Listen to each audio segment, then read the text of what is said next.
মহারাজ সগর দুটি বিবাহ করেছিলেন। এক স্ত্রীর গর্ভে 60,000 পুত্র সন্তান জন্মগ্রহণ করেছিল, আর এক স্ত্রীর গর্ভে একটি পুত্র সন্তান জন্মগ্রহণ করেছিল, যার নাম ছিল অসমঞ্জস।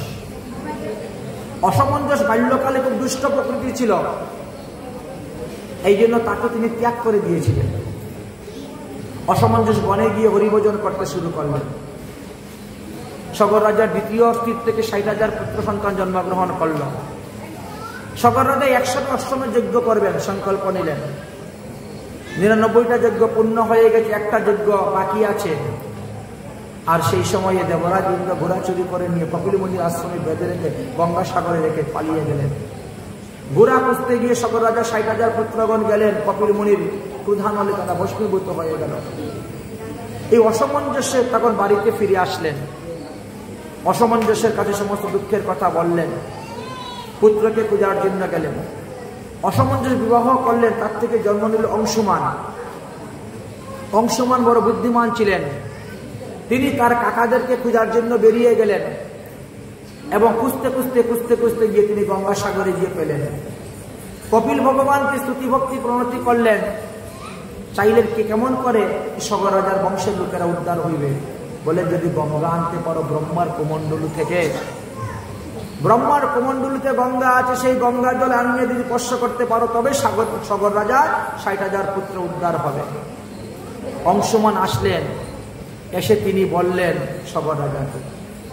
সগর রাজার সঙ্গে সঙ্গে অসমঞ্জস নামে বড় পুত্রকে স্বর্গ রাজ্যে বসিয়ে দিলেন, আর তিনি তপস্যা করতে গেলেন। তপস্যা করতে করতে মারা গেলেন, আনতে পারলেন না কখন। এবার অংশুমানকে রাজ্যে বসাইলেন অসমঞ্জস, তিনি গেলেন তপস্যা করলেন, তিনিও গঙ্গা আনতে পারলেন না। অংশুমানের পুত্র হলো দিলীপ, দিলীপকে রাজগদ্দিতে বসিয়ে তিনি গেলেন তপস্যা করতে, গঙ্গা আনতে পারলেন না। দিলীপ বিবাহ করলেন, তার থেকে জন্ম নিলেন ভগীরথ, ভগীরথকে রাজগদ্দিতে বসিয়ে তিনি গেলেন তপস্যা করতে, গঙ্গা আনতে পারলেন না। অবশেষে ভগীরথ গেলেন, আর ভগীরথ গিয়ে তারপরে তিনি তপস্যা করলেন, তপস্যা করে মা গঙ্গাকে পৃথিবীতে আনলেন। এই ভারতবর্ষে আনলেন। বৈশাখ মাসের শুক্লপক্ষ অক্ষয় তৃতীয়া দিন মা গঙ্গা ভারতবর্ষে এসে উপস্থিত হয়েছিলেন। আর ক্রম অনুসারে তিনি গঙ্গাসাগরে গেলেন, আর সগর রাজার 60,000 পুত্রগণ তারা উদ্ধার হয়ে গেলেন। এই ভগীরথের পুত্র হলেন শ্রুত, শ্রুতের পুত্র হলো নাব, নাবের পুত্র হলেন সিন্ধু, সিন্ধুর পুত্র হলো আয়ুতায়ু, আয়ুতায়ুর পুত্র হলো ঋতুকর্ণ, ঋতুকর্ণের পুত্র ছিল সর্বকমা, সর্বকমার পুত্র ছিল সুদাস। এই সুদাসকে বলা হয় কলমসপাত রাজা। এই সুদাস বড় প্রতাপশালী রাজা ছিলেন। তিনি একবার মৃগয়া করতে গিয়েছেন, সামনে একটা মহাযজ্ঞ করেছে, যজ্ঞের সঙ্গে যুদ্ধ করে যজ্ঞকে বধ করলেন। যজ্ঞের ছোট ভাই দেখলো রাজা বড় প্রতাপশালী, তার সঙ্গে যুদ্ধ করে তাকে মারা যাবে না, তাকে কলে কৌশলে মারতে হবে।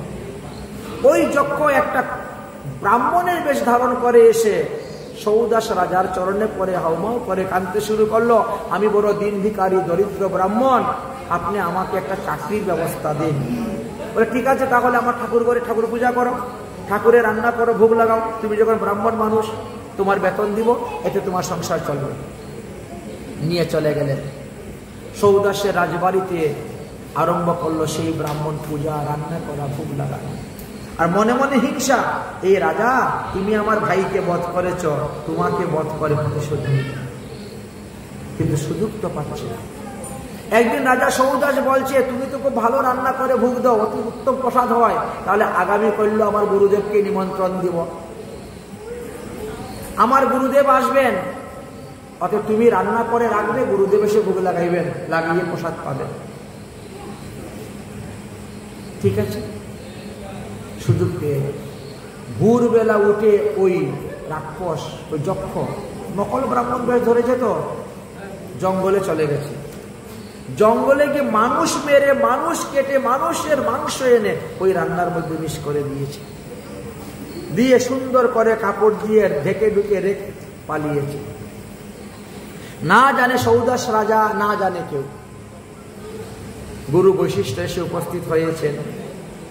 গুরুদেবের পা ধোয়াইয়া, হাত ধোয়াইয়া, ফুলের মালা দিয়ে, চন্দন দিয়ে পূজা করে, আরতি করে, বাবা যান রান্নাঘরে, সব সাজানো আছে, নিয়ে ভোগ লাগিয়ে প্রসাদ পেয়ে বিশ্রাম করুন। বৈশিষ্ট্য মুনি রান্নাঘরে গিয়ে যখন ঢাকনা খুলেছেন, দেখেন এ কি রে, মানুষের মাংস। ঘরে রাজা, আমি কি রাক্ষসটা কি রে, আমি মানুষের মাংস খাবো? এত বড় জঘন্য কাজ করতে পারলি রাজা, তুই আমার শিষ্য হয়ে যা, আমি তোকে অভিসম্পাদ দিলাম, তুই 12 বৎসরের জন্য রাক্ষস হয়ে থাক। বিনা কারণে সৌদাস রাজা বলছে, আমি তো কিছুই জানি না এই ব্যাপারে, কোথায় গেল আমাদের পূজারী, কোথায় গেল আমাদের রসইয়া? আর কে কার পায়ে রসইয়ার খবর আর পূজারীর খবর? চলে গেল। যমদগ্নি, তিনার স্ত্রীর নাম ছিল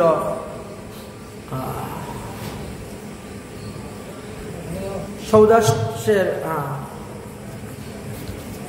দময়ন্তী। দময়ন্তী বললেন যে আপনি এক রাতের মধ্যে এখান থেকে পালিয়ে যান। তাই এক রাতের মধ্যে তিনি পালিয়ে গেলেন, জঙ্গলে গেলেন এবং ঘোর রাক্ষস হয়ে জন্মগ্রহণ, রাক্ষস হয়ে গেলেন। কোনো পাপ পুণ্য বিচার নাই, যাকে পান তাকে ধরেই খান। এক ব্রাহ্মণী নতুন বিবাহ করে তারা বাড়ির দিকে যাচ্ছেন, তাকে ধরে খেতে শুরু করে দিয়েছে। ওই ব্রাহ্মণী তখন অভিসম্পাদ দিল, আপনি যেদিন আপনার স্ত্রীতে গমন করবেন সেদিন আপনার মৃত্যু হইবে। 12 বৎসর পরে যখন কলমশপাত রাজা রাক্ষস জনি থেকে মুক্ত হয়ে বাড়িতে ফিরে আসলেন, এবার বংশ রক্ষা হবে কেমন করে? তাই বংশ রক্ষার জন্য তিনি স্ত্রীকে গুরুদেবের কাছে পাঠাইলেন। গুরু বৈশিষ্ট্যের কাছ থেকে গর্ভদান আনলেন, কিন্তু 7 বৎসর গত হয়ে যাচ্ছে, সেই গর্ভেতে কোনো সন্তান হচ্ছে না। কি ব্যাপার গুরুদেব, আপনি কি সন্তান দিলেন, সন্তান জন্ম নিচ্ছে না? গুরুদেব যখন আঘাত করলেন, 7 বৎসর পরে এক সন্তান জন্ম নিল, নাম ছিল তার অস্মক। এই অস্মক যখন জন্মগ্রহণ করেছিলেন, অস্মক বড় হলেন, তখন ভগবান পরশুরামও জন্মগ্রহণ করেছিলেন চন্দ্রবংশে। অস্মকের পুত্র হল মূলক। এই মূলক যখন ছোট ছিলেন, তখন ভগবান পরশুরাম সংকল্প করেছিলেন 21 বার ক্ষত্রিয় বংশ নাশ করার জন্য। এই মূলক পুরুষ হওয়া সত্ত্বেও তাকে শাড়ি পরিয়ে, ঘুমটা পরিয়ে, নারী বানিয়ে রেখেছিলেন, না হলে পরশুরাম ভগবান মেরে ফেলে দিলেন। কারণ 21 বার ক্ষত্রিয় বংশ নাশের সংকল্প। এই মূলক থেকে আবার এই সূর্য বংশের উৎপত্তি হয়েছে, এই জন্য তার নাম মূলক রাখা হয়েছিল। তিনি সূর্য বংশের মূল রয়ে গেলেন। যখন তিনার 21 বার ক্ষত্রিয় বংশ নাশ শেষ হয়ে গেল, তখন এই মূলক বিবাহ করলেন। এই মূলকের পুত্র ছিল দশরথ, কিন্তু ইনি অন্য দশরথ। ইনি রামচন্দ্রের বাবা দশরথ নন, অন্য দশরথ। সেই দশরথের পুত্র নাম ছিল ইরবীর। ইরবীরের পুত্র ছিল বিশ্বসাহ। বিশ্বসাহের পুত্র ছিল খট্টাঙ্গ মহারাজ। এত বড় প্রতাপশালী রাজা ছিলেন, দেবতারা খট্টাঙ্গকে নিয়ে স্বর্গে যেতেন, সশরীরে স্বর্গে। খট্টাঙ্গ স্বর্গেতে গিয়ে যুদ্ধ করে দেবতাদেরকে জয় করে দিতেন, অসুরদেরকে পরাজিত করতেন।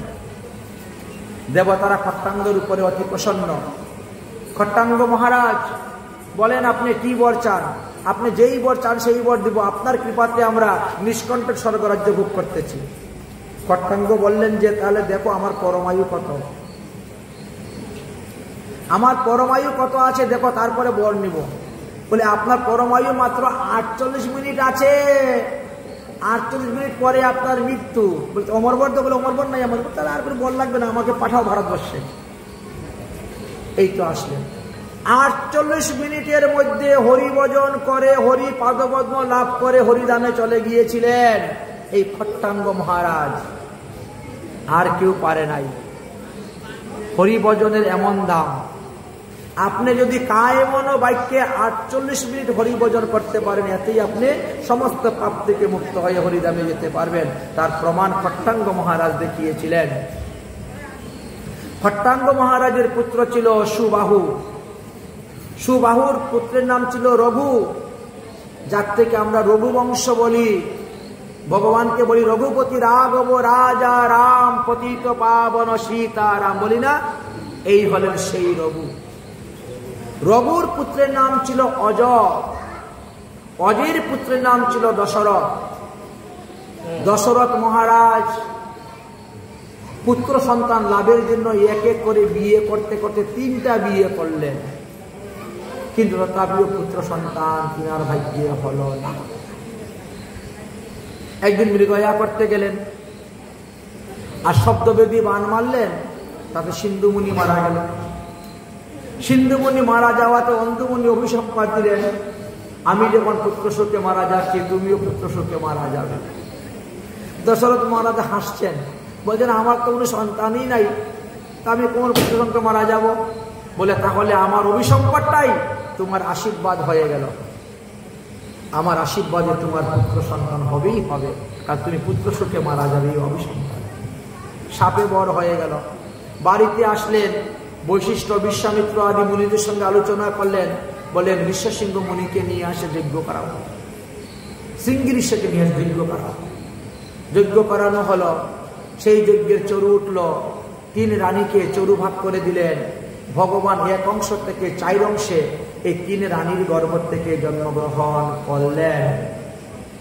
রাম, লক্ষ্মণ, ভরত, শত্রুঘ্ন 4 অংশে জন্মগ্রহণ করছেন।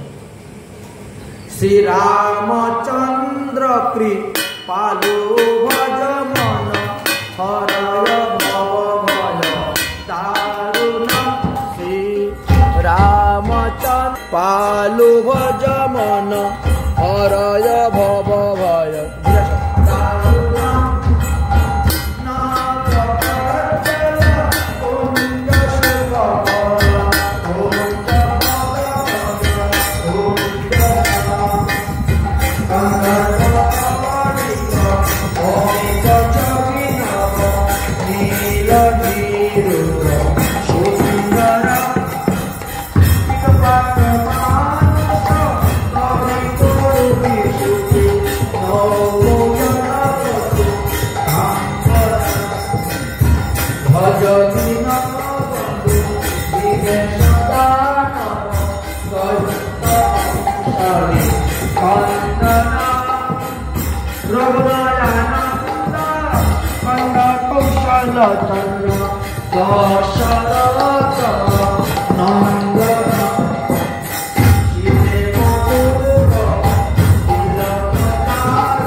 এইদিকে কেন আসে?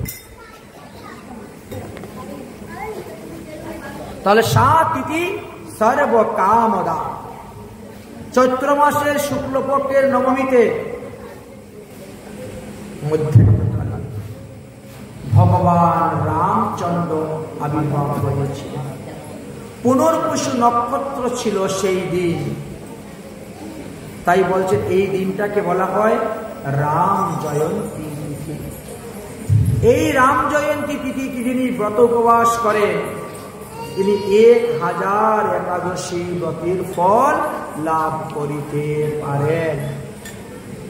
ভগবান রামচন্দ্র শশীকলার ন্যায় বড় হতে শুরু হলেন।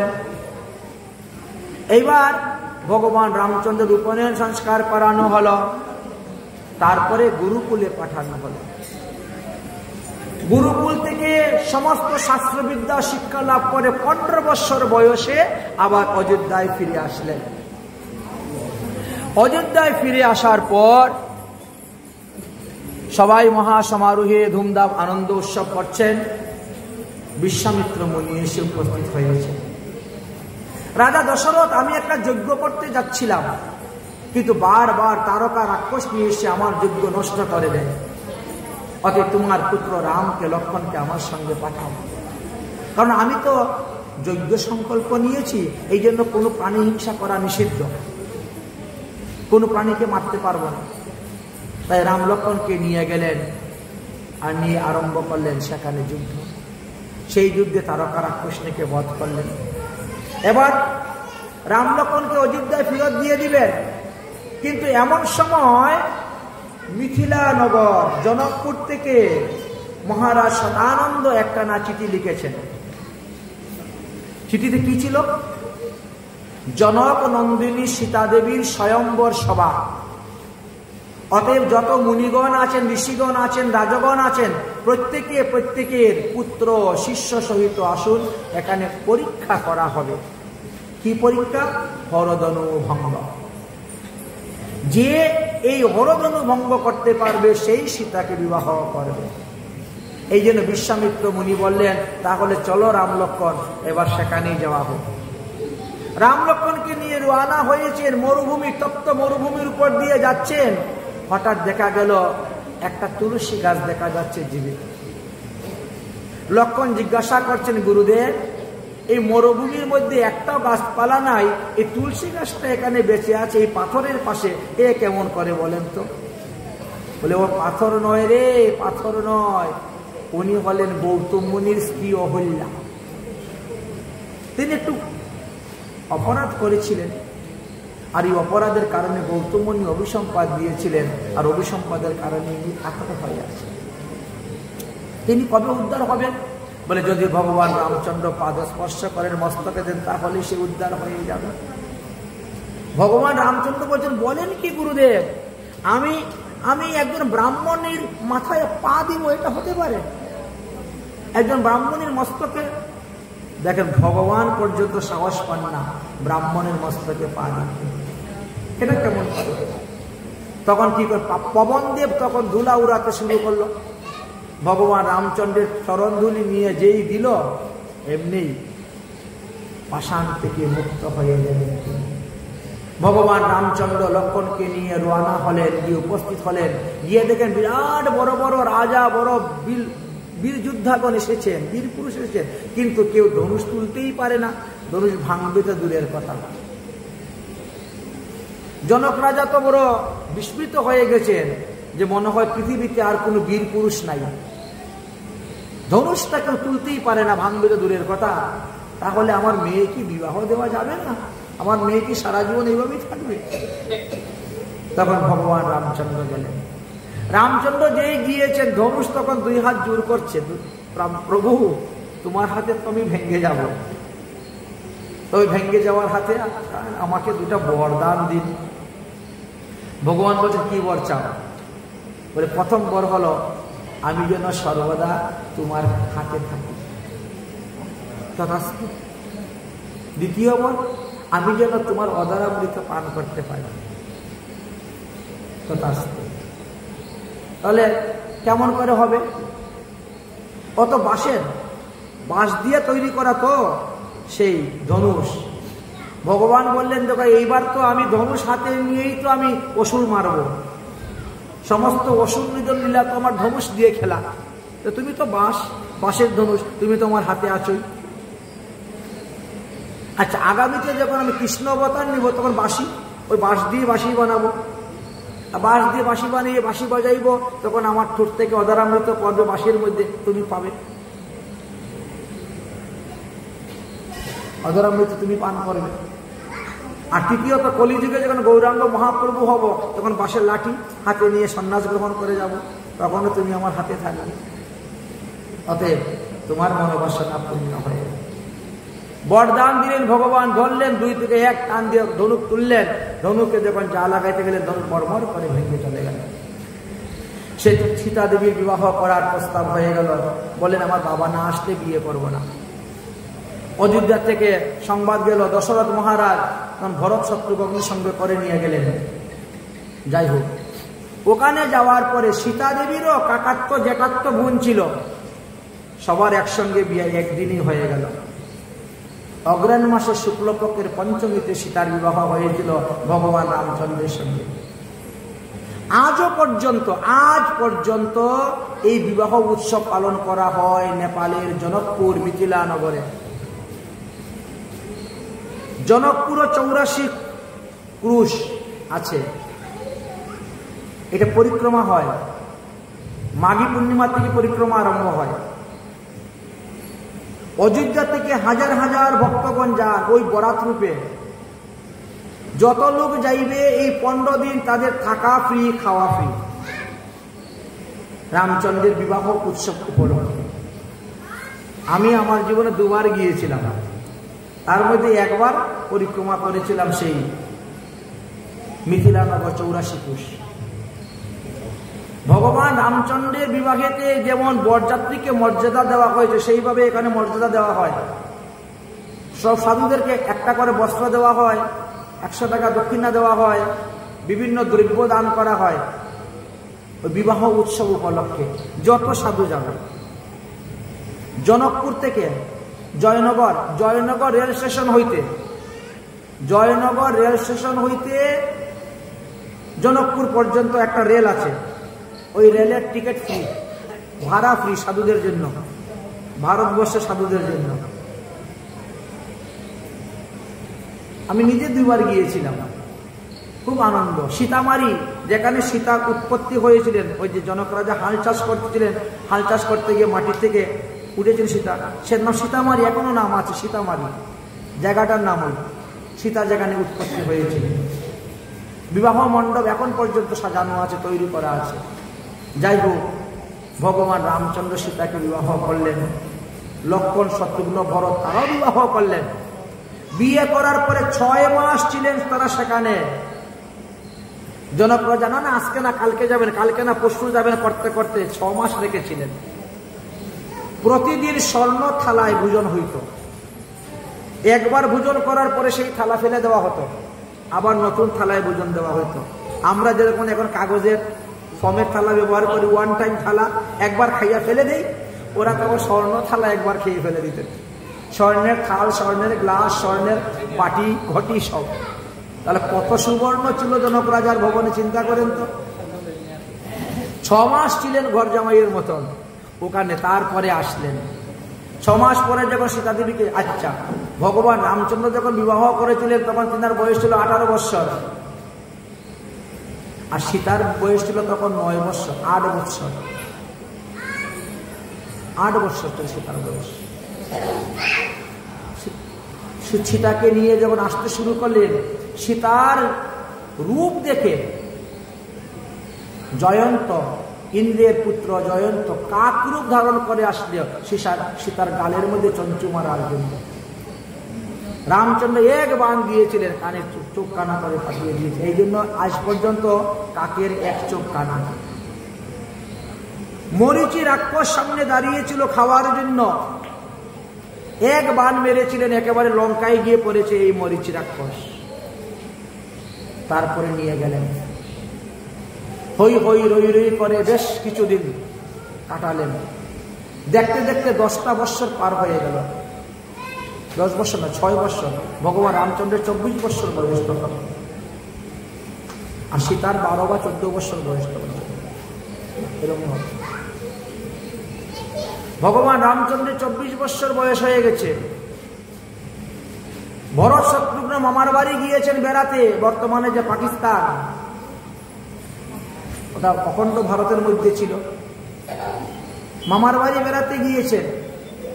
দশরথ মহারাজ একদিন আয়নার মধ্যে দেখেন তিনার দাড়ি সব পেকে গেছে, 60,000 বৎসর বয়স হয়ে গেছে, আর কদিন বাঁচব, আমার মনে হচ্ছে আর বেশি দিন বাঁচব না। তাই মনে মনে চিন্তা করলেন ভগবান রামচন্দ্রকে রাজা বানাবেন। সিদ্ধান্ত একদিনের মধ্যেই করলেন, আর একদিনের মধ্যে ঘোষণা করে দিলেন যে আগামী কল্য রাম রাজা হবে। সমস্ত দেবতারা চিন্তার মধ্যে পড়ে গেছে, সর্বনাশ, রাম যদি রাজা হন তাহলে এই অসুরগুলাকে বধ করবে কে? যাতে রাম রাজা না হন তার একটা ব্যবস্থা করতে হবে। এই জন্য সমস্ত দেবতারা যুক্তি করে সরস্বতী দেবীকে পাঠাইলে, সরস্বতী দেবী তুমি যাও সরস্বতী দেবী এসে মন্ত্রার কণ্ঠের মধ্যে বসে কথা বলছেন, কথা বলাচ্ছেন। মন্ত্রা এসে উপস্থিত হয়েছেন। কে কই, তুই এত আনন্দ কেন রে, কিসের? কই কি বলে, রাম রাজা হবে। রাম রাজা হবে তো তোর কি হলো? রাম যদি রাজা হয়, কৌশল্যা হবে রাজমাতা, তোমার সাথে কি আনন্দ? তোমার ছেলে ভরত যদি রাজা হয় তবে তো তুমি রাজমাতা হবে, তোমার আনন্দ। বলে, আমি যে রামকে আমার নিজের ছেলের থেকেও বেশি ভালোবাসি। বলে, তাতে কি হলো? তাও তো পরের ছেলে। নানা রকম কথার মাধ্যমে তিনাকে জালে ফেলে দিলেন। কিভাবে আমার ছেলে রাজা হবে? আমার ছেলে 2 নম্বর, নিয়ম আছে বড় ছেলে রাজা হবে। আরে পাগলি, দশরথ মহারাজ 2 বার গিয়েছিলেন দেবাসুর সংগ্রামে, আর এই 2 বারই তুমি ছিলে তার রথের সারথি। তুমি পুরুষ রূপ ধারণ করে সারথি হয়ে রথ চালাইতে। তুমি 2 বার দশরথকে প্রাণ রক্ষা করেছিলে, বিপদ থেকে বাঁচিয়ে এনেছিলে। দশরথ সন্তুষ্ট হয়ে তোমাকে 2টা বর দিতে চেয়েছিল। আজকে সেই শুধু বর চাও। এক বরে দেও ভরতের সিংহাসন, অন্য বরে রামচন্দ্র পাঠাও, কারণ সুযোগ হয়ে গেল। ভগবান রামচন্দ্রকে পাঠানোর ব্যবস্থা করা হয়ে গেল। কৈকেয়ীও সেইভাবেই গেলেন, দশরথের কাছে বর চাইলেন। দশরথ বললেন, ভরতকে সিংহাসন দিতে আমার কোনো আপত্তি নাই, কিন্তু রামচন্দ্রকে বনে পাঠাতে পারব। এ আমার প্রাণ, আমার প্রাণ। কিন্তু নাচরবান্দা কৈকেয়ী এক কথাই বলে বসে বসে আছে। এই কথা চিন্তা করতে করতে দশরথ শয্যাশায়ী হয়ে গেলেন। ভগবান রামচন্দ্র বলছেন, আমরা না রঘুবংশ, রঘুবংশের একটা রীতি আছে, প্রাণ যায় বচন নাহি যায়। অতএব বাবা, তোমারই প্রতিজ্ঞা রক্ষা করার জন্য আমি 14 বৎসরের জন্য বনবাসে গেলাম। রামচন্দ্র যখন বনবাসে যাওয়ার জন্য রওনা হয়েছেন, সীতা বলছেন, আমি তোমার সঙ্গে যাব। ভগবান রামচন্দ্র বুঝাচ্ছেন, তোমার এই বয়সে বনে ভ্রমণ করার বয়স নয়, তুমি যেও না, তুমি থাকো, মা বাবার সেবা করো। না, আমি তোমার সঙ্গে যাব। লক্ষণ বলছে, আমি তোমার সঙ্গে যাব। বারবার নিষেধ করছেন, ভাই বনবাস আমার, বনবাসটা আমার হয়েছে, আমি বনবাসে যাব, তোরা কেন যাবি? তোরা ঘরে থাক, মা বাবার সেবা কর, রাজ্য দেখ, প্রজা পালন কর। কিন্তু নাছরবান্দা, আমি তোমার সেবা করব, তোমার সঙ্গে। এবার কি করবেন? সুমন্ত, রথ সাজাও, আমরা 14 বছরের জন্য বনবাসে যাব। সুমন্ত রথ সাজালো। রাম লক্ষ্মণ সীতা রথের মধ্যে উঠলেন, উঠে রওনা হয়ে গেছে। অযোধ্যার শেষ সীমানায় গিয়ে পৌঁছে গেছেন। তারপরে গুহক চণ্ডালের রাজ্য শেষ সীমানায় পৌঁছে গেছেন। সুমন্ত, রথ দাঁড়াও, এই পর্যন্ত আমাদের অযোধ্যার সীমানা, তারপরে অন্য রাজ্যের রাজ্য, রথ দাঁড়াও, এখান থেকে আমরা পায়ে হেঁটে যাব বনবাসে। যাও সুমন্ত, তুমি বাড়িতে গিয়ে সংবাদ দাও, আমরা ভালো আছি, ভালোভাবে যাচ্ছি। কিন্তু সুমন্ত যায় না, সুমন্ত যাচ্ছে না। সুমন্ত রথের মধ্যে মধ্যে কাটছে, আমি কেমন করে খালি রথ নিয়ে ফিরে যাব? আপনারা 14 বছর পরে বনবাস থেকে ফিরে আসবেন, তখন আপনাদেরকে নিয়ে আমি যাব। যাও সুমন্ত, যাও। সুমন্ত যায় না, রথের মধ্যে বসে পড়ছে। ভগবান রামচন্দ্র তখন কি করবেন? চলে আসবেন। গুহক চণ্ডাল এসে উপস্থিত হলো, ভগবান রামচন্দ্রের সঙ্গে মিত্রতা করল। ভগবান রামচন্দ্রকে সেখানে 1 রাত্রি রাখলেন। এবার ভগবান রামচন্দ্রের মহিমা সম্পর্কে আলোচনা শুরু হলো। ভগবান রামচন্দ্র গিয়েছেন, তো ভগবান রামচন্দ্রের চরিত্র সম্পর্কে আলোচনা শুরু হয়েছে। তো ওখানে একজন ক্ষুদ্র মাঝি ছিল, গরিব মাঝি। ওই মাঝি যখন শুনতে পেল ভগবান রামচন্দ্রের মহিমার কথা, তখন সে গুহক চণ্ডালকে বলছে, মহারাজ, সারা জীবন তো আপনার খেওয়া আমি কাজ করেছি, শেষ জীবনে একটা অনুরোধ, কালকে সকালে রামচন্দ্রকে আমার নৌকা করে নদী পার করাবো, আমার নৌকা করে নদী পার করাবো। গুহক চণ্ডাল বলছে, ঠিক আছে, তাহলে তাই হবে, তুমি সকালে নৌকা তৈরি করে রাখিও, তোমার নৌকা করে পার করানো হবে। রাত্রিবেলা বিশ্রাম করলেন। পরের দিন সকালে ওই মাঝি কি করছে, নৌকাটাকে ওই পারে রেখে দিয়েছে। ভগবান রামচন্দ্র নদীর পারে গিয়ে দাঁড়িয়েছেন। মাঝি ভাই, মাঝি ভাই, নৌকা নিয়ে আসো। মাঝি নৌকা নিয়ে আসছে না। লক্ষণ বলে, এ আবার কেমন ভক্ত, কালকে তোমার লীলা কথা শুনে একেবারে কেঁদে গদগদ হয়ে গেল, বলল যে আমি আমার নৌকায় তোমাকে পার করাবো। আর আজকে মাঝি ভাই বলে ডাকতেছে, অথচ আসতেছে না।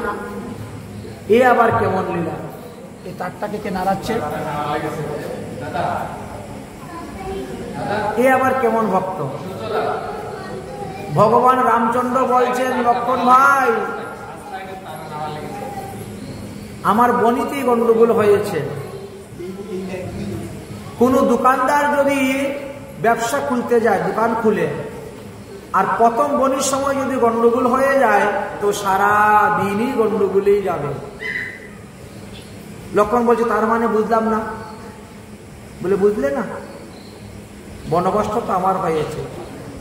আমি কত করে বললাম যে লক্ষণ তুমি আসিও না, আসিও না, তুমি কি আমার কথা শুনলে? যাকে বলি তুই আসবি না, সে আমার সঙ্গে আসে। যাকে বলি যা, সে যায় না। সুমন্তকে কত করে বলছি যা, যায় না। আর ওই মাঝিকে বলছি মাঝি আয়, মাঝি আয়, মাঝি আসে না। আমার ভক্ত এরকমই, ভগবানের ভক্ত এরকমই। ভগবান যদি বলে যা, তাহলে যায় না, বলে আয় না, আসে না। লক্ষণ দেখে গেছে, ও মাঝি ভাই, তোমাকে ডাকছি যে শুনো না। বলে, শুনছি তো, তা আসো না কেন? বলে, প্রভু আপনাকে ডাকলেই কি আপনি আসেন? ভগবানকে একটা শিক্ষা দিয়ে দিচ্ছে ভগবানের ভক্ত। মানুষ যখন বিপদে পড়ে আপনাকে ডাকে, আপনাকে ডাকলেই কি আপনি আসেন? বলে, না। বলে, কেন? বলে, ওটা আমার ঘরের নিয়ম। মাঝি বলছে, তাহলে এটা আমারও ঘাটের নিয়ম, আমারও ঘাটের নিয়ম, আমাকে ডাকলেই আমি আসি না। ঠিক আছে, এবার আসছেন। আসার পরে বলছেন, এবার নৌকায় আগে আমি ভালো করে আপনার চরণ ধোয়াবো। কালকে রাত্রে আমি শুনেছি আপনার লীলা কথা, আপনার চরণ ধুলি লেগে একটা পাথর মানুষ হয়ে গিয়েছে। আচ্ছা, পাথর কত কঠিন পদার্থ, সে মানুষ হয়ে গিয়েছে। আর আমার নৌকা সারাদিন জলের মধ্যে থাকে, ওর মধ্যে আপনার চরণ লেগে যদি ও যদি আবার নারী হয়ে যায়, তাহলে তো আরেক সমস্যা। ঘরে তো একটা আছে, ওটাকেই খাওয়াইতে পারি না, ঠিক মতো পড়াইতে পারি না, এর মধ্যে আরেকটা নারী হয়ে গেলে এবার তো বিপদের মধ্যে পড়ব। তারপরে হবে ঝগড়াঝাটি, অশান্তি দুই স্ত্রী নিয়ে। অতএব আগে ভালো করে চরণ ধোয়াইয়ে তারপরে নৌকায় তুলব। আপনি ধোয়া। এবার জল নিয়ে আসে, ভগবানের চরণ ধোয়াচ্ছে। একটা চরণ ভগবান তুলেছেন, একটা চরণ ধোয়াচ্ছেন। এবার ওই চরণটা তুলুন, ধোয়াবো। ওই চরণ তুলতে গিয়ে তো এই চরণ মাটিতে রাখছেন। দেখে, আপনি মাটিতে রাখলেন কেন? আবার চরণ ধোয়াতে হবে। তাহলে রাখবো কোথায়? বলে, আমার মাথায় সাহারা দিয়ে রাখে। যাদের এক পাও আছে তারা চলে কেমন করে? লাঠি বট দিয়ে। তো আপনি এক পায়ে দাঁড়ান, আমার মাথার মধ্যে হাত দিয়ে ধরে রাখেন। ভগবান বলছেন, চলো চলো, এবার নৌকায় উঠাও। বলে, দাঁড়াও, নৌকায় তুলবো তো, আগে যারা এসেছে তাদেরকে পার করব, তারপরে আপনাকে পার করব। লক্ষণ বলছে, আমাদের আগে কেউ আসে নাই, আমরা ভোরবেলা এসেছি, সূর্য উদয়ের আগে। আমাদের আগে কেউ আসে নাই, আগে আমাদেরকে পার করাও। বলছে, না না, আপনাদের আগে একজন এসেছে, তাদেরকে আগে পার করাবো, তারপরে আপনাদেরকে পার করাবো। কে এসেছে? আমরা তো দেখতে পাই নাই। বলে, আপনি দেখতে না পেলেও আমি তো দেখতে পাচ্ছি। বলে, কে সারা? বলে, আমার পূর্বপুরুষ, আমার পিতৃকুল, মাতৃকুল, শ্বশুরকুল, তারা এসেছেন। এসে বলছেন, অরে ভগবান রামচন্দ্র আসতেছেন, ভগবান রামচন্দ্রের চরণ ধোয়াইয়া সেই চরণামৃত দিয়ে আমাদের তর্পণ কর, তবে আমরা উদ্ধার হব। এই জন্য শুধু গঙ্গা জল দিয়ে তর্পণ নয়, ভগবানের চরণামৃত দিয়ে যদি তর্পণ করতে পারেন, তাহলে আপনার 14 পুরুষ উদ্ধার হয়ে যাবে। তাই ভগবানের সেই চরণামৃত দিয়ে তর্পণ করলেন। তর্পণ করার পরে এবার পুত্রপুরুষরা উদ্ধার হয়ে গেল। তারপরে রামচন্দ্রকে নৌকায় বসিয়ে নিয়ে গেলেন। ভগবান রামচন্দ্র পার হলেন। পার হওয়ার পরে তিনি রওনা হলেন এবং বন হইতে বনান্তরে যেতে শুরু করেছেন। এদিকে দশরথ মহারাজ পুত্র শোকে মারা গেলেন। কপাল দেখেন, কপাল, একে বলে কপাল। 4 ছেলের পিতা হওয়া সত্ত্বেও মৃত্যুর সময় একটা ছেলেও বাবার কাছে নাই, একটা ছেলেও নেই। ভরত শত্রুঘ্ন মামার বাড়ি, রাম লক্ষ্মণ বনবাসী, আর সেই দুঃখে মারা গিয়েছে। এখন পিতার মুখ অগ্নি কে করবে? অন্ত্যেষ্টি ক্রিয়া কে করবে? যদিও বড় পুত্রের অধিকার, কিন্তু বড় পুত্র 14 বছরের জন্য বনবাসে গেছে, সে কখনো ফিরে আসবে না। দশরথ মহারাজের দেহটাকে সুগন্ধি তৈলের মধ্যে ডুবিয়ে রাখা হলো। সুগন্ধি দ্রব্য মেখে ডুবিয়ে, যাও ভরত শত্রুঘ্নকে তার মামার বাড়ি থেকে ফিরিয়ে নিয়ে আসে। 5 জন বুদ্ধিমান লোক পাঠিয়েছিলেন, এমন বুদ্ধিমান লোক যাদের চোখের মধ্যে 1 ফোঁটা কান্না থাকবে না, যাদের মুখের মধ্যে একটুকু দুঃখের চিহ্ন থাকবে না, সর্বদা আনন্দ, হাসি, ঠাট্টা, মজা করবে। দশরথ যে মারা গিয়েছেন এই কথা কোনো অবস্থাতেই প্রকাশ করা যাবে না, এটা গোপন রাখতে হবে। দ্বিতীয়ত, তোমরা গিয়ে বলবে দশরথ মহারাজ অসুস্থ, অতএব তোমরা বাড়ি চলো, অসুস্থ, বাড়ি চলো। দশরথ মহারাজ যাতে তাড়াতাড়ি সুস্থ হয়ে যান, এই জন্য অযোধ্যা থেকে, কোষাগার থেকে টাকা, সোনা, দানা, অর্থ, বস্ত্র নিয়ে গেছেন। এগুলা রাস্তায় দান করার জন্য, গরিব দুঃখীদেরকে দান করে করে আসবে। দানেতে দুর্গতি খণ্ডে, তাহলে দশরথ মহারাজ ভালো হয়ে যাবে, সুস্থ হয়ে যাবেন। এই রকম বুদ্ধিমান 5 জন লোককে পাঠিয়েছিলেন বিশ্বামিত্র মুনি, বৈশিষ্ট্য মুনি। ওরা ভরতের মামার বাড়ি গিয়ে পৌঁছতে 7 দিন সময় লেগেছে। তাহলে দশরথ মহারাজ 7 দিনের বাসি মরা।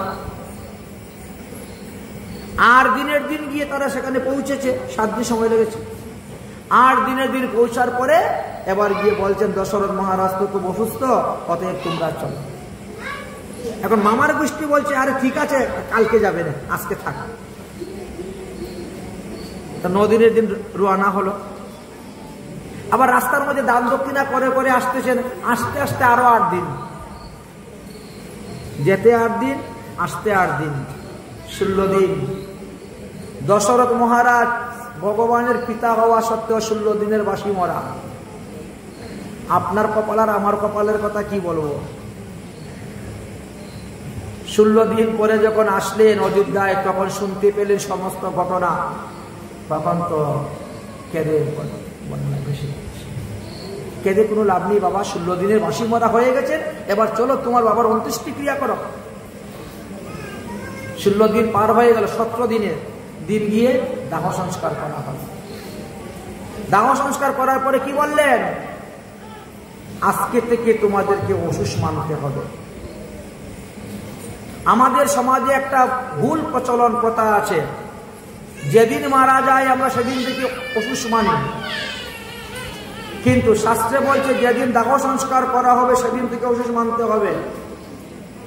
এই যে এখন বাজে রাত্রি 9টা, এখন যদি কোনো ব্যক্তি মারা যায় তো তার ছেলে আসবে, মেয়ে আসবে, আত্মীয় স্বজন আসবে, রাত্রিবেলা দাহ সংস্কার করা সম্ভব নয়, তাহলে কালকে সকালে করতে হবে।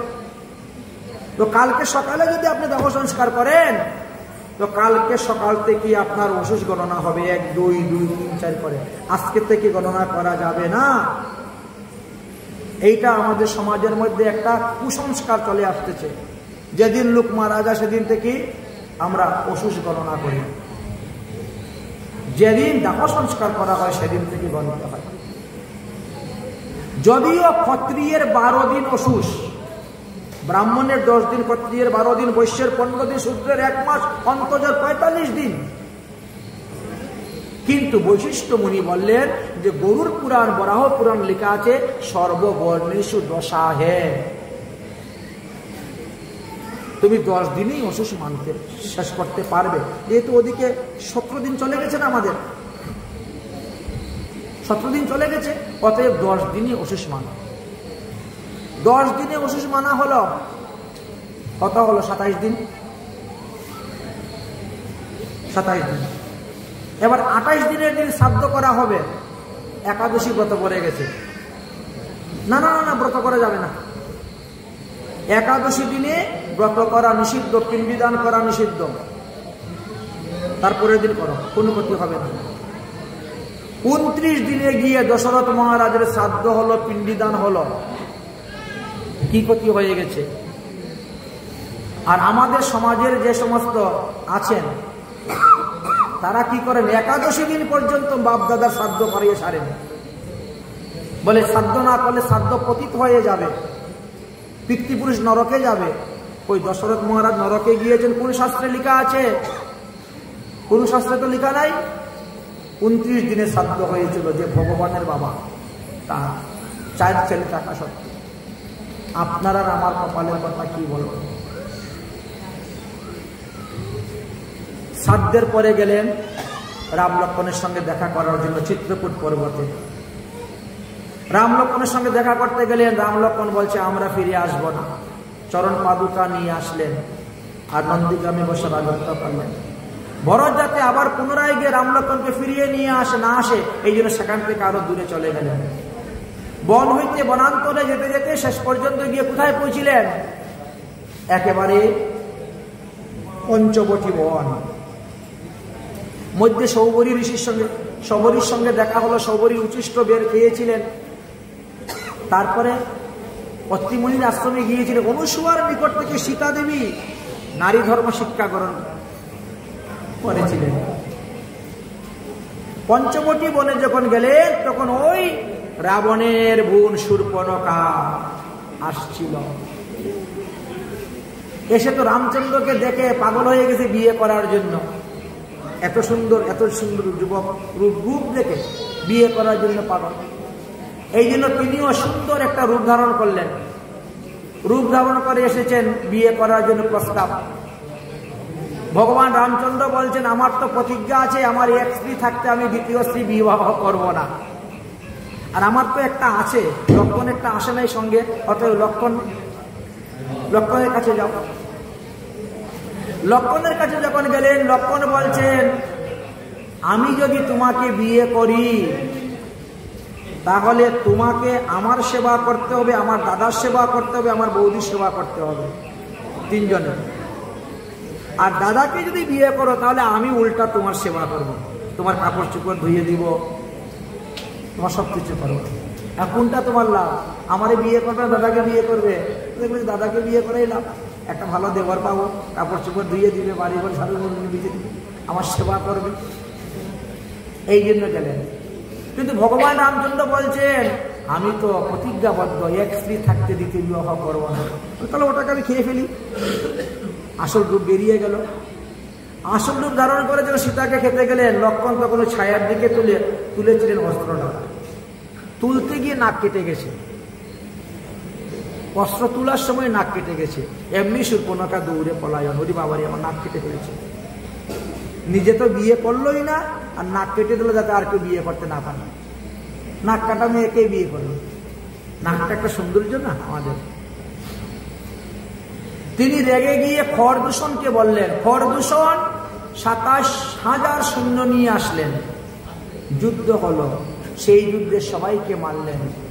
এই শূর্পণখা গিয়ে রাবণকে সংবাদ দিলেন। রাবণ এই সীতার রূপের কথা, যৌবনের কথা শুনে তিনি লুভিত হলেন। লুভিত হয়ে তিনি মারিচকে পাঠাইলেন, মারিচ তুমি হরিণের রূপ ধারণ করে যাও, আর যেভাবেই হোক রাম লক্ষ্মণকে বাইরে নিয়ে যাও, বাকি কাজ আমার, সীতাকে হরণ করে নিয়ে। তিনি গেলেন, মারিচ গেলেন আর রাম লক্ষ্মণকে বাইরে নিয়ে গেলেন সীতাকে হরণ করার জন্য। রাজবেশ সাধু বেশে গিয়েছিলেন, কিন্তু পরে সাধু বেশ ধারণ করে ত্যাগ করে রাজবেশে গেলেন। এখানেও সীতার একটা দোষ ছিল, কিন্তু সেই সীতার নকল সীতা। ভগবান রামচন্দ্র জানেন যে আগামী কলিযুগ আসবে রাবণ সীতাকে হরণ করতে, তাই আসল সীতাকে তিনি অগ্নিদেবের কাছে দিয়ে দিয়েছিলেন। ব্রহ্মাকে স্মরণ করেছিলেন, ব্রহ্মা আসছিলেন অগ্নিদেবকে নিয়ে, অগ্নিদেবের কাছে দিয়ে দিয়েছেন। আর নকল সীতাকে তিনি ঘরে রেখেছিলেন।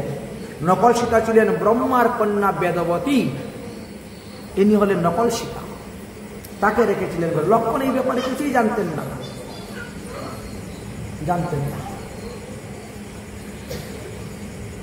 পরের দিন সকালবেলা সীতা ফুল তুলতে গিয়েছেন, আর এই হরিণ দেখেছেন। মারিচ হরিণ রূপ ধারণ করে আসছে। হরিণকে ধরার জন্য রামচন্দ্রকে বলছেন, রামচন্দ্র হরিণ ধরতে গিয়েছেন, লক্ষণকে বলছেন তুমি সীতার কাছে রাখো। কিন্তু যখন তিনি বুঝতে পারলেন যে এটা রাক্ষস, তাকে মারতে গেলেন, তখন সে সীতা রাবণের উপকার করতে গিয়ে সে চিৎকার করে উঠল, ভাই লক্ষণ তুমি কোথায় আসো, আমাকে রাক্ষসেরা মেরে ফেলবে। সীতার কর্ণে সেই কথা গেল। সীতা তখন লক্ষণকে অনুরোধ করলেন। লক্ষণ একটা টেনে মন্ত্রপুত রেখে বললেন, এর গণ্ডির বাইরে তুমি যেও না, বলে গেলেন রামচন্দ্রের কাছে। সেই সুযোগে রাবণ আসলেন, আর সীতা গণ্ডি পার হয়ে রাবণকে ভিক্ষা দিতে গেলেন। সীতাকে হরণ করে রাবণ নিয়ে রওনা হয়ে গেলেন। সীতা সমস্ত আভূষণ ফেলতে ফেলতে রাস্তার দিকে যাচ্ছেন। জটায়ু পাখি শুনতে পেল। জটায়ু পাখি ছিল দশরথের মিত্র, বন্ধু। তাই জটায়ু পাখি গেলেন তিনার বন্ধুর ছেলের বউকে রক্ষা করার জন্য, কিন্তু পাখা কেটে দিল, তিনিও মাটিতে পড়ে গেলেন। যদিও হনুমান শুনেছিল, সুগ্রীব শুনেছিল এক নারী চিৎকার করতেছে, কিন্তু কে কার নারীকে হরণ করে যাচ্ছে, কে কার চিৎকার করে, ওরা অগ্রসর হয় নাই প্রতিবাদ করতে। ভগবান রামচন্দ্র লক্ষ্মণ আসলেন, কুটিয়ায় এসে সীতাকে না পেয়ে সীতা সীতা বলে ডাকতে শুরু করলেন। সেই সময়ে মহাদেব পার্বতী দিব্য বিমান যুগে যাচ্ছেন। পার্বতী বলছেন, ওগো ভগবান রামচন্দ্রের স্ত্রী সীতাকে তোমার ভক্ত রাবণ চুরি করে নিয়ে গেছে। ভগবান কান্না করতেছেন, তিনার দুঃখ দেখে সহ্য করতে পারছি না, আমি সীতার রূপ ধারণ করে গিয়ে আমি ভগবান রামচন্দ্রের কাছে থাকি, তার সেবা করে সান্ত্বনা দেই, আর ততক্ষণে তুমি লঙ্কায় গিয়ে রাবণের কান মুড়িয়ে সীতাকে এনে দিয়ে দাও। ঠিক আছে, তাই করো। সীতার রূপ ধারণ করে আসলেন পার্বতী দেবী। এসে বলছেন, এই তো আমি এখানে ফুল পাড়তেছি, কেন ডাকতেছ? ভগবান রামচন্দ্র বলছেন, জগদম্বা উমা, একই তুমি সীতার রূপ ধারণ করে কেন এসেছো গো মা? যেই বলছেন এমনি লজ্জা পেয়ে দিয়েছেন দৌড় মেরে যেই গিয়েছেন। এবার মহাদেব বলছেন, দেবী তুমি আর আমার বামে বসতে পারবে না, এখন দিয়ে তুমি আমার ডাইনে বসো। বলে কেন? বলে তুমি যে আমার প্রভুর স্ত্রীর রূপ ধারণ করেছ, তুমি আমার প্রভুর স্ত্রীর রূপ ধারণ করেছ, এখন আর তুমি আর আমার স্ত্রী রইলে না, অতএব আমার বামে আর তোমাকে বসাবো না, এখন থেকে তুমি আমার ডাইনেই বসবে। এই জন্য ডাইনে বসিয়ে অতঃপর কি করা যাবে, রওনা হলেন। রাস্তায় গেলেন, জটায়ুর সঙ্গে দেখা হলো, জটায়ুর কাছ থেকে সংবাদ পেলেন। তারপরে রওনা হলে হনুমানের সঙ্গে সাক্ষাৎ হলো। হনুমান নিয়ে গেল ঋষ্যমূল পর্বতের উপরে, সেখানে সুগ্রীবের সঙ্গে বন্ধুত্ব হলো। বালিকে বধ করলেন। 4 মাস সীতাকে খুঁজতে গেলেন। তারপরে লঙ্কায় গিয়ে সীতাকে খবর পেলেন হনুমানজি। লঙ্কাতে গেলেন, সীতার খবর নিলেন, সীতার আঙ্গুটি নিয়ে আসলেন পরিচয় দেওয়ার জন্য। সেখানে ক্ষুধা লেগেছে, 2-4টা ফল খেতে গেলেন, এর মধ্যে সব ধরে ফেলল। রাবণের অনুচর কাজ ধরল, ধরে হনুমানকে এখন বন্দী করবেন। সিদ্ধান্ত হলো হনুমানের সব থেকে আদরের বস্তু হলো তার লেজ, অতএব তার লেজটা আগুন দিয়ে পুড়ে দাও। লেজ যখন পুড়তে গেলেন তখন সে লেজ লম্বা করতে শুরু করেছে। লঙ্কার যত বস্ত্র ছিল, কাপড় ছিল, ঘি ছিল, সব দেওয়া হলো। সবাই দিতে শুরু করলেন, সবার বাড়ি থেকে এনে এনে। যখন লেজের মধ্যে আগুন লাগানো হলো, তখন বিভীষণের ঘর ছাড়া আর সবার ঘরে বসে আগুন লাগিয়ে দিয়েছিলেন। কেউ কেউ বলেন যে সেখানে শনির দৃষ্টি পড়েছিল, শনির দৃষ্টির কারণে স্বর্ণের লঙ্কা পড়েছিল। হনুমান শনির কাছে গিয়েছিলেন। কোনো এক সময় হনুমান আর শনির মধ্যে যুদ্ধ হয়েছিল, সেই যুদ্ধে শনি পরাজিত হয়েছিলেন। তাই থেকে প্রতিজ্ঞাবদ্ধ ছিলেন শনি হনুমানের কথা অনুসারে চলবেন। যাই হোক, এখন প্রশ্ন হলো বিভীষণের ঘরেতে কেন তিনি আগুন দিলেন না আর সমস্ত লঙ্কাপুরি জ্বালিয়ে ছারখার করেছিলেন? বলেন বিভীষণের ঘর থেকে কোনো দক্ষিণা আসে নাই বলে তাকে প্রসাদ দেওয়া হয় নাই। অর্থাৎ ওই হনুমানের লেজের মধ্যে কাপড় পেঁচানোর জন্য সবাই সবার ঘর থেকে কাপড় এনে দিয়েছিল, আর কাপড় ভিজানোর জন্য ঘিও সবাই এনে দিয়েছিল। তো যারা যারা দক্ষিণা রূপে কাপড় দিয়েছিল, ঘি দিয়েছিল, এদেরকে হনুমান অগ্নি রূপে প্রসাদ দিয়েছেন তাদের ঘরে ঘরে। এই জন্য দক্ষিণা দিতেও কিন্তু হিসাব করে দিতে হয়, যাকে তাকে যেমন তেমন দক্ষিণা দিলে হবে না। কোন জায়গায় কি দক্ষিণা দান করতে হয় এগুলা বিবেচনা করে দিতে হয়, নাহলে যেমন দান করবেন তেমন ফল পাবেন। এরা কাপড় আর ঘি দান করেছিল, এই জন্য অগ্নি প্রসাদ পেয়েছিল, এই জন্য এদের ঘরে আগুন লেগেছিল, আগুন লেগে জ্বালিয়েছিল। যাই হোক, হনুমান আসলেন, সংবাদ দিলেন, ভগবান রামচন্দ্র গেলেন, সেতু বন্ধন করলেন, রাম রাবণের যুদ্ধ হলো, অনেক বুঝাইলেন, বিভীষণ মানলেন না, বিভীষণ ভগবান রামচন্দ্রের শরণাপন্ন হলেন। তারপরে লঙ্কায় গেলেন, কুম্ভকর্ণ আদি বধ হলো, রাবণের ১৬ লক্ষ পুত্র মারা গেল, ১ লক্ষ পুত্র, ৬ লক্ষ নাতি মারা গেল, বংশে একজনও বাতি দেওয়া থাকলো না। কতপর অগ্নি পরীক্ষা হলো, আসল সীতাকে তিনি নিয়ে আসলেন, আর সেখান থেকে সবাইকে নিয়ে অযোধ্যায় আসলেন, বিভীষণকে রাজা বানাইলেন। অযোধ্যায় আসার পরে বললেন যে এখন আমরা আনন্দ উৎসব করব, কিন্তু ভগবান রামচন্দ্র বললেন এখন না, দীপাবলির দিন হবে আনন্দ উৎসব। দীপাবলির দিন ভগবান রামচন্দ্র হয়ে গেলেন দাতা, আজকে যে যা চাইবে আমি তাই বর দিব। সবাইকে সবকিছু বর দিয়েছেন। দ্বিবিধ বানরকে দিয়েছিলেন ১,০০০ হাতির বল, আর জাম্বুমানকে দিয়েছিলেন ১০,০০০ সিংহের বল। তারপরে হনুমানকে দিয়েছিলেন ৪ যুগের অমর, কিন্তু বিভীষণ কোনো কিছু চায়নি। তাই বললেন, বিভীষণ তুমি তো কোনো কিছু চাইলে না, অতএব তুমি আমার কাছে বর চাও। বিভীষণ বললেন, যদি বর দিবেন তাহলে আপনাদের সেবিত বিগ্রহ, আপনাদের কুলদেবতা রঙ্গনাথজি আমাকে দান করে দেন। হবে ভগবান রামচন্দ্রের কুলদেবতা ছিলেন রঙ্গনাথ। আপনারা বৃন্দাবনে যাওয়ার পরে যে রঙ্গনাথজি দর্শন করেন, এই রঙ্গনাথের আসল মন্দির তো দক্ষিণ ভারতে, কিন্তু রঙ্গনাথজি ছিলেন অযোধ্যাতে। বিভীষণ এই রঙ্গনাথজিকে কুলে করে নিয়ে রওনা হয়ে গেল, তিনি লঙ্কায় যাবেন। কিন্তু দক্ষিণ ভারতে কাবেরী নদীর টাপুতে যাওয়ার পরে রঙ্গনাথজি এমন ভার হলেন, বিভীষণ আর নিয়ে যেতে পারল না। ভগবান বলেন, এখানেই থাকবো, এখানেই আমার মন্দির তৈরি করে দে, এখানেই এসে পূজা করবি। তাই থেকে রঙ্গনাথজি সেখানে আছেন। যাই হোক, ভগবান রামচন্দ্র এইভাবে অবস্থান করলেন। কিন্তু সীতা দেবী ৫ মাসের গর্ভবতী থেকে লোকেরা সমালোচনা করতে শুরু হল। প্রজাদের মন সন্তুষ্ট করার জন্য তিনি সীতাকে বনবাস দিলেন।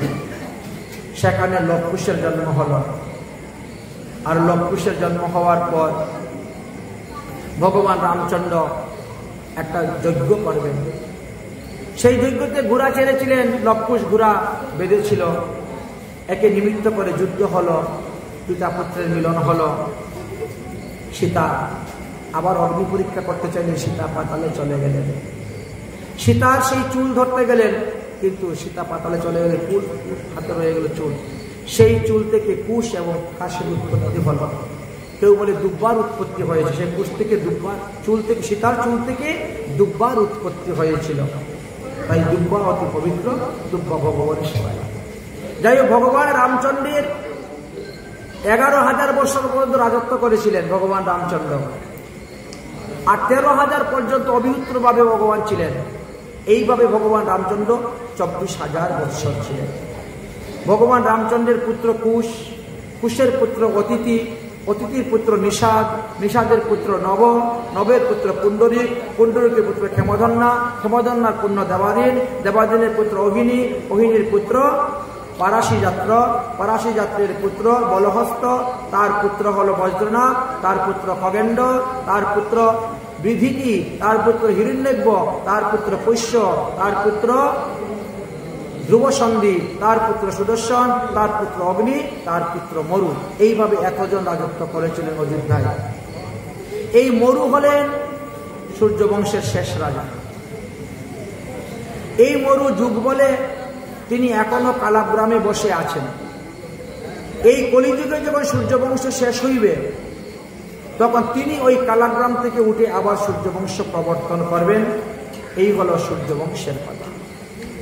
সূর্যবংশ এখনো চলতেছে, এখনো সূর্যবংশের লোক আছেন, এবং সূর্যবংশের শেষ লোক হবে সৌমিত্র। এই সৌমিত্র পর্যন্তই রাজ্য বিস্তার হইবে, তারপরে কলিযুগ লুপ্ত হয়ে যাবে, এবং কলিযুগ লুপ্ত হলে পরে আবার সত্য যুগের আরম্ভ হবে।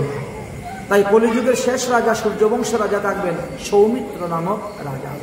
এই অতি সংক্ষেপে আমরা ভগবান রামচন্দ্রের লীলাকথা আস্বাদন করলাম। শ্রীরাম सिया राम तुम्हारी चरण में प्यार किसी का पूजा, सिया राम तुम्हारी चरण में प्यार किसी का पूजा। दो चारों की तो बात नहीं, संसार इसी का पूजा।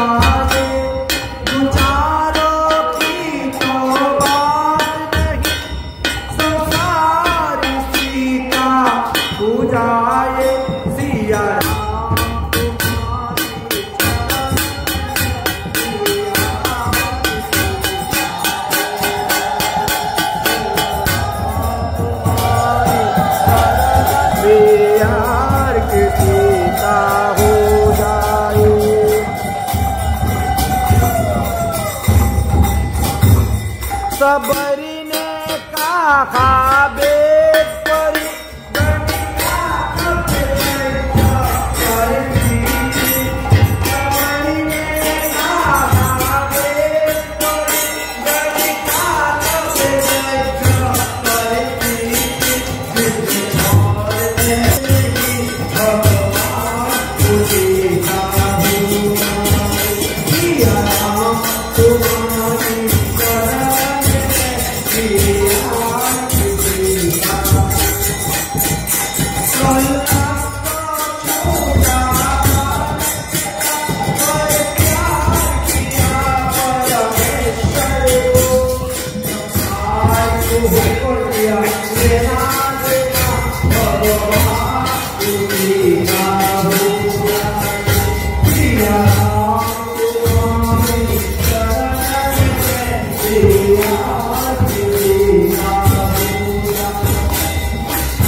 तुम्हारी चरण